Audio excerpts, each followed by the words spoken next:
ಈ ಕೇಸ್ಗೋಸ್ಕರ ನಾನು ಸಂಜನಾ ಅವ್ರ ಸ್ಟೆಪ್ ಮದರ್ನ ಭೇಟಿ ಮಾಡಕ್ಕೆ ಹೋಗಿದ್ದೆ. ಸಂಜನಾ ಚಿಕ್ಕವಳಿದ್ದಾಗ ಹೇಗಿದ್ಲು?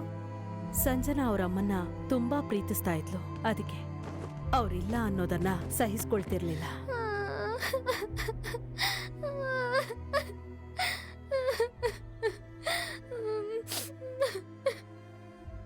ಅಮ್ಮ ಸಂಜನಾ, ಸಂಜು ಇಲ್ ಬಾಮ್ಮ.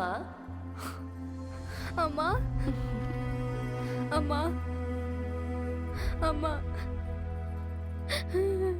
ನನ್ ಬಿಟ್ಟು ಹೋಗ್ಬೇಡ ಅಮ್ಮ, ನನ್ ಜೊತೆನೇ ಇರಮ್ಮ. ನಿನ್ ಬಿಟ್ಟು ಎಲ್ಲಿಗೆ ಹೋಗ್ಲಿ ಹೇಳು? ತಗೋ ತಿನ್ನು. ಅಯ್ಯೋ, ಅವಾಗಿಂದಾನು ಇಲ್ದೇ ಇರೋ ತಾಯಿನ ಊಹಿಸ್ಕೊಂಡು ರೂಮಲ್ಲಿ ಒಬ್ಳೇ ಇದ್ದಾಗ ತಾಯಿ ಜೊತೆ ಮಾತಾಡ್ತಾ ಇದ್ಲು. ಒಟ್ಟಿಗೆ ಊಟ ಮಾಡೋದು, ಆಟ ಆಡೋದು, ಹೀಗೆ ಕಾಲ ಕಳೀತಾ ಇದ್ಲು.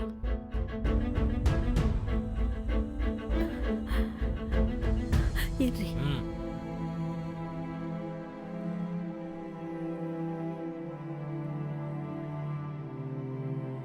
ಸ್ಕೂಲಲ್ಲಿ ಯಾವ್ದಾದ್ರು ಪೇರೆಂಟ್ಸು ಅವ್ರ ಮಕ್ಳ ಜೊತೆ ಚೆನ್ನಾಗಿದ್ರೆ ಆ ಮಗು ಜೊತೆ ಜಗಳ ಆಡಕ್ ಶುರು ಮಾಡ್ತಿದ್ರು. ಬೇರೆ ಮಕ್ಳು ಕೂಡ ಓದ್ಕೋಬೇಕಲ್ವಾ? ಇದೇ ರೀತಿ ಕಂಟಿನ್ಯೂ ಆದ್ರೆ ನೀವು ಬೇರೆ ಸ್ಕೂಲ್ ನೋಡ್ಕೋಬೇಕು. ಆಮೇಲೆ ಅವಳನ್ನ ಹಾಸ್ಟೆಲ್ಗೆ ಸೇರ್ಸಿದ್ವಿ. ಅಲ್ಲೂ ಕೂಡ ಯಾರ ಜೊತೆನೂ ಸೇರ್ತಾ ಇರ್ಲಿಲ್ವಂತೆ. ಒಂಟಿಯಾಗಿ ರೂಮಲ್ಲೇ ಕೂತ್ಕೋತಾ ಇದ್ಲು ಅಂತ ಹೇಳ್ತಿದ್ರು. ಅವಳ ಪರಿಸ್ಥಿತಿ ನೋಡಿ ತುಂಬಾ ಸಲ ಸೈಕ್ಯಾಟ್ರಿಸ್ಟ್ ಹತ್ರ ಕರ್ಕೊಂಡು ಹೋಗ್ಬೇಕು ಅಂತ ಅನ್ಕೊಂಡೆ. ಆದ್ರೆ ಏನೋ ಒಂದ್ ಹೇಳಿ ತಪ್ಪಿಸ್ಕೊತಾ ಇದ್ಲು. ಚಿಕ್ಕ ವಯಸ್ಸಿಂದ ಅವಳಿಗೆ ಸಿಗ್ಬೇಕಾದಂತ ಪ್ರೀತಿ ಸಿಗದೆ ಆಗಿದ್ದಂತ ಈ ಕಂಡೀಷನ್ ಅರವಿಂದ್ ಮೋಸ ಮಾಡಿದ್ಮೇಲೆ ಇದು ಹೊರಗೆ ಬಂತು. ಅವಳು ಬಿಹೇವಿಯರ್ ಅಲ್ಲಿ ಇನ್ಸೆಕ್ಯೂರಿಟಿನ ಅಳವಡಿಸ್ಕೊಂಡ್ಲು. ಅದಲ್ದೆ ಧೈರ್ಯವಾಗಿ ಹೋರಾಡಿ ತನ್ನ ಮಗಳನ್ನೇ ಪ್ರಪಂಚ ಅಂತ ಅನ್ಕೊಂಡು ಹಠದಿಂದ ಇದ್ದಂಥೋಳು ಸೂರ್ಯ ಅನ್ನೋನು ತನ್ನ ಮಗಳಿಗೋಸ್ಕರ ಹುಡುಕ್ತಾ ಇದ್ದಾನೆ ಅನ್ನೋ ವಿಷಯ ತಿಳಿದ್ಮೇಲೆ ಅಲ್ಲಿವರೆಗೂ ಬಚ್ಚಿಟ್ಕೊಂಡಿದ್ದಂತ ಆ ಭಯ ಮತ್ತೆ ರಿಪೀಟ್ ಆಯ್ತು. ಹಾಸ್ಪಿಟ್ಲಲ್ಲಿ ಸೂರ್ಯನ್ ಫೋಟೋ ನೋಡ್ದಾಗಿಂದ ಅವನು ಅವಳ ಕಣ್ಣು ಕಾಣ್ಸಕ್ ಶುರುವಾದ.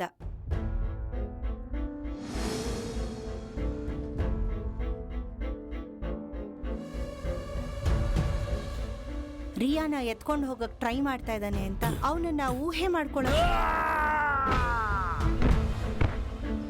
ಹಾಸ್ಪಿಟಲ್ ಹೊರಗೆ, ಮನೇಲಿ, ರೋಡಲ್ಲಿ ಎಲ್ಲ ಕಡೆ ಅವನ್ ಕಾಣಿಸೋ ತರ ಅವಳು ಆ ಥರ ಕಲ್ಪನೆ ಮಾಡ್ಕೋತಾ ಇದ್ಲು. ಮತ್ತೆ ಅವಳು ಈ ಡಿಸಾರ್ಡರ್ ಇಂದ ಹೊರಗಡೆ ಬರೋ ಅವಕಾಶನೇ ಇಲ್ವಾ? ಡೆಫಿನೆಟ್ ಆಗಿದೆ. ಆದ್ರೆ ಅವಳು ಅದಕ್ಕಿಂತ ಮೊದಲು ಆ ಸೂರ್ಯ ಅನ್ನೋ ವ್ಯಕ್ತಿ ಸತ್ತೋಗಿದ್ದಾನೆ ಅಂತ ಅವಳು ನಂಬಬೇಕು. ಅಂಡ್ ಸೆಕೆಂಡ್ಲಿ, ಅವಳಿಗೆ ಚಿಕ್ಕ ವಯಸ್ಸಿಂದ ಸಿಕ್ಕದೇ ಇರೋ ಆ ಪ್ರೀತಿ ವಾತ್ಸಲ್ಯ ಸಿಕ್ಕಿದ್ರೆ definitely she will become normal. Surya ಸತ್ತೋದ ಅಂತ ಸಂತೋಷ ಪಡ್ಬೇಕು, ನನ್ನ ಪರಿಸ್ಥಿತಿ ಹೀಗಾಗಿದೆ ಅಂತ ದುಃಖ ಪಡ್ಬೇಕು, ನನಗೊಂದು ಗೊತ್ತಾಗ್ತಿಲ್ಲ.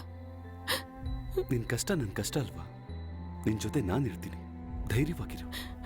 ಅದ್ ಹಾಗಲ್ಲ ರಾಹುಲ್. ಇದು ಅರವಿಂದ ಗೊತ್ತಾದ್ರೆ ಇದನ್ನ ಅಡ್ಡ ಇಟ್ಕೊಂಡು ರಿಯನ್ನ. ಆ ತರ ಏನು ನಡೆಯಲ್ಲ. ಈ ವಿಷಯ ನಮಗ್ ಬಿಟ್ರೆ ಬೇರೆ ಯಾರಿಗೂ ಗೊತ್ತಿಲ್ಲ, ಗೊತ್ತಾಗೋದಕ್ಕೂ ಬಿಡೋದಿಲ್ಲ. ನಾನು ಈಗ್ಲೇ ರಿಯನ್ ನೋಡ್ಬೇಕು.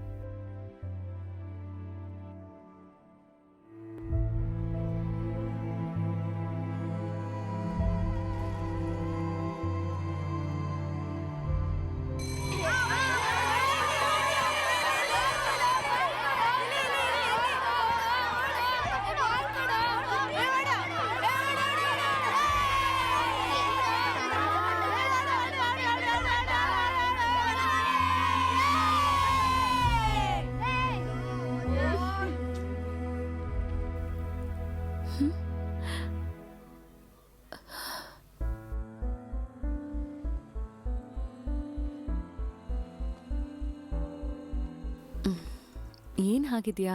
ನೀನ್ ನಿಜವಾಗ್ಲೂ ನಮ್ಮಮ್ಮನೇನಾ?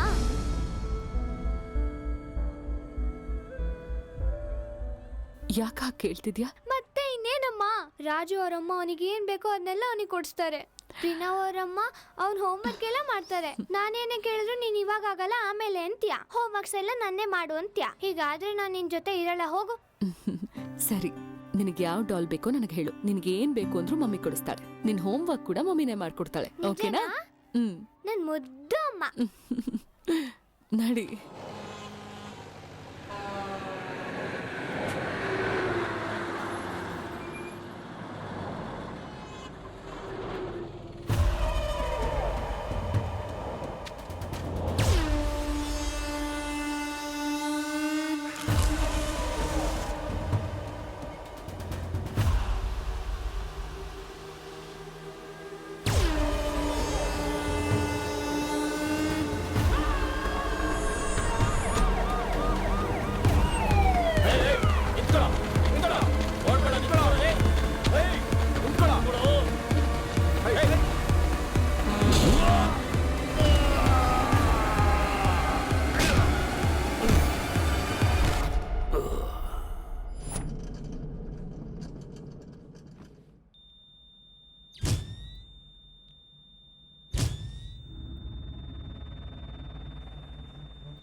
ನಮಸ್ತೆ ಸರ್. ಏನು ಸರ್ ಮತ್ತೆ ಆಕ್ಸಿಡೆಂಟ್ ಕೇಸಾ? ಅದಿರ್ಲಿ, ಈ ವಾರ್ಡ್ ಬಾಯ್ ಯಾರು? ವಾರ್ಡ್ ಬಾಯ್ ಅವನೇ ಒಬ್ಬ ವಾರ್ಡ್ ಬಾಯ್ನ ಸಾಯಿಸ್ಬಿಟ್ಟು ತಪ್ಪಿಸ್ಕೊಂಡು ಓಡಾಡ್ತಾ ಇದ್ದಾನೆ. ಅವನ ಮೇಲೆ ಕ್ರಿಮಿನಲ್ ಕೇಸ್ ಇದೆ. ಅವನ್ನ ನೋಡೋದಕ್ಕೆ ಯಾರು ಬರೋದಿಲ್ಲ. ಒಂದ್ 4 ದಿನ ಕಾದು ನೀವೇ ಸುಟ್ಟಾಕ್ಬಿಡಿ.